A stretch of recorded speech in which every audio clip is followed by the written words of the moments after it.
வணக்கம். இன்றும் நாங்கள் தமிழின் சிறப்பு என்ற பகுதியினூடாக ஒரு செய்யுளை பார்ப்போம். இந்த செய்யுள் கம்பராமாயணத்தில் இடம்பெறுகிறது.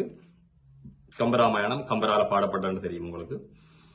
இந்த பாடல் எப்படின்னு சொன்னால், ஐம்பூதங்களின் மீது அனுமனின் சிறப்பை ஏற்றி பாடப்பட்டிருக்குது.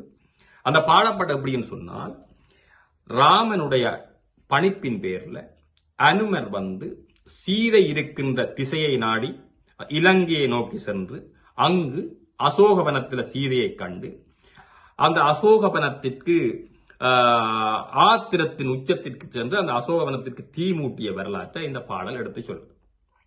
அந்த அனுமரை வணங்குவதனூடாக எமக்கு நல்ல அருட்கடாட்சம் கிடைக்கும் என்றும் எம்மை சூழ்ந்த துன்பங்கள் நீங்கும் என்றும் இந்த பாடல சொல்லப்பட்டிருக்கு. அப்ப அந்த பாடல் எவ்வாறு வருதுன்னு சொன்னால், அஞ்சிலே ஒன்று பெற்றான், அஞ்சிலே ஒன்றை தாவி, அஞ்சிலே ஒன்று ஆறாக, ஆரியற்காக ஏகி, அஞ்சிலே ஒன்று பெற்றான் அணங்கை கண்டு அயலார் ஊரில், அஞ்சிலே ஒன்றை வைத்தான் அவன் நம்மை அழித்து காப்பான். இவ்வாறு இந்த பாடல் அமைகின்றது. அப்ப இதுல பாருங்கன்னு சொன்னால், அஞ்சிலே ஒன்று பெற்றான். அப்ப ஐம்பூதங்கள் நிலம், நீர், தீ, காற்று, ஆகாயம். அஞ்சிலே ஒன்று பெற்றான். அனுமன் வாயுவினுடைய புத்திரன்.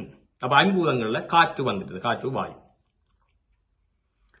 அஞ்சிலே ஒன்றை தாவி, கடலை தாவி.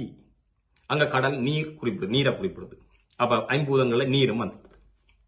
அஞ்சிலே ஒன்று ஆறாக, ஆகாயத்தின் வழியாக. ஆறாக சொன்னால் ஆற்றுப்படுதல், வழிப்படுதல், அந்த வழியாக. ஆரியற்காக ஏகியன் சொன்னால் இராமன் ஒரு ஆரிய கடவுளாக சித்தரிக்கப்படுகின்றார். அந்த ராமரின் பணிப்பின் பேரில் இலங்கைக்கு சென்று அஞ்சிலே ஒன்று பெற்ற அணங்கை கண்டு அயலார் ஊரில். சீதையினுடைய பிறப்பு பற்றி சொல்லுகின்ற வேளையில ஜனக மகாராஜா பொற்கலப்பையால அந்த நிலத்தை உழுகின்ற வேளையில பீழையுள் இருந்து அந்த சீதையை பெற்றதாக சொல்லப்படுகின்றது. அப்ப அந்த நிலத்தில இருந்து சீதையை பெற்றது. அப்ப பாருங்க, நிலம் வந்துட்டு, நாலாவது வந்துட்டு, ஐம்பூதங்கள்ல 4 வந்துட்டு. ஐந்திலே ஒன்றை பெற்றான். அணங்கு என்றால் பெண், அந்த சீதை என்கின்ற பெண் தெய்வத்தன்மை பொருந்திய பெண். அந்த அணங்கு என்பதற்கு சரியான விளக்கம் தெய்வத்தன்மை பொருந்திய பெண். அணங்கை கண்டு அஞ்சிலே ஒன்றை வைத்தான்.